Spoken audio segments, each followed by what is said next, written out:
Hello friends, आज हमें पढ़ना है आंतरिक ऊर्जा। आंतरिक ऊर्जा क्या है? एक प्रकार का थर्मोडायनेमिक का एक फंक्शन है, जिसको हम पढ़ेंगे। ओके, आंतरिक ऊर्जा क्या होती है? किसी भी पदार्थ के अंदर निहित समस्त ऊर्जा को आंतरिक ऊर्जा कहा जाता है।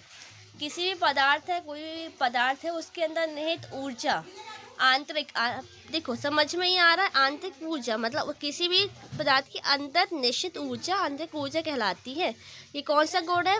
इंटेंसिव गुण है। इंटेंसिव मतलब कि ये वे गुण होते हैं जो पदार्थ के अंदर पाए जाते हैं। ठीक है, इंटेंसिव गुण को इन मतलब पता है ना, अंदर।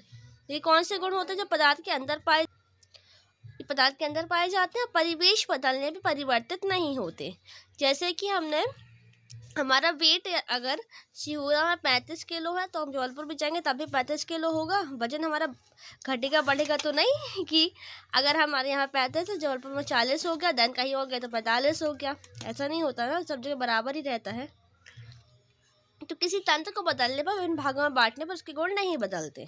ओके, हमने एक लीटर तेल हमने यहाँ पे लिया, यदि हम उसको आधे आधे में बांट देंगे, आधा लीटर आधा लीटर, तो ऐसा नहीं होता वो 1.5 लीटर हो जाए बांटने पे। मिला के तो 1 लीटर ही होगा ना। इसलिए इंटेंसिव गुण कौन से गुण होते हैं? जो कि स्थान बदलने पर नहीं बदलते, विभिन्न भागों पर अगर बांट भी देंगे तो भी नहीं बदलते हैं।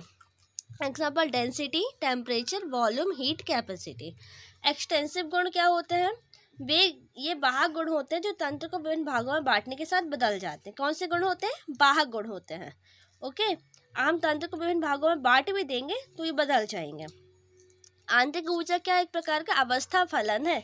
अवस्था फलन क्या होता है? यदि हम ए से बी तक की दूरी चलते हैं, ठीक है, ए मान लो से हो रहा है, बी जबलपुर है। ओके, तो हम ए से बी तक जा रहे हैं तो उसकी जो आंतरिक ऊर्जा है वो निश्चित होती है। कैसे? क्योंकि जब हम सिहोरा से जबलपुर तक जा रहे हैं, ए से बी तक जा रहे हैं, तो हमें ये नहीं फ़र्क पड़ता कि हम कौन से रोड से जा रहे हैं, बाईपास जा रहे हैं, मेन रोड जा रहे हैं, कोई फ़र्क नहीं पड़ता। फ़र्क क्या पड़ता है कि हम सिहोरा से जबलपुर तक जा रहे हैं। मतलब प्रारंभिक और अंतिम बिंदु पर ये निर्भर करता है, बीच के रास्ते पर नहीं करता। इसमें जो होती है एंथैल्पी जो होती है वो निश्चित होती है। अब थर्ड पॉइंट क्या है कि चक्रीय प्रक्रम के लिए आंतरिक ऊर्जा परिवर्तन शून्य होती है। चक्रीय प्रक्रम का साइन है, इसके लिए आंतरिक ऊर्जा परिवर्तन शून्य होता है। क्यों होता है? हमने क्या बोला? ये ए और बी मतलब प्रारंभिक अंतिम बिंदु पर निर्भर करता है, बाकी इसके बीच रास्ते फर्क नहीं पड़ता। तो ये देखो, चक्रीय प्रक्रम जो यहाँ से शुरू होगा और चल के वापस यहीं पे आएगा।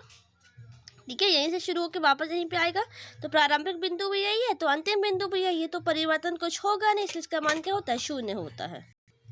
अब आंतरिक ऊर्जा का परम मान ज्ञात नहीं किया जा सकता। ठीक है, थर्मोडायनेमिक्स के जितने भी फलन होते हैं किसी का भी परम मान ज्ञात नहीं कर सकते, बस इसके परिवर्तन को ज्ञात किया जा सकता है।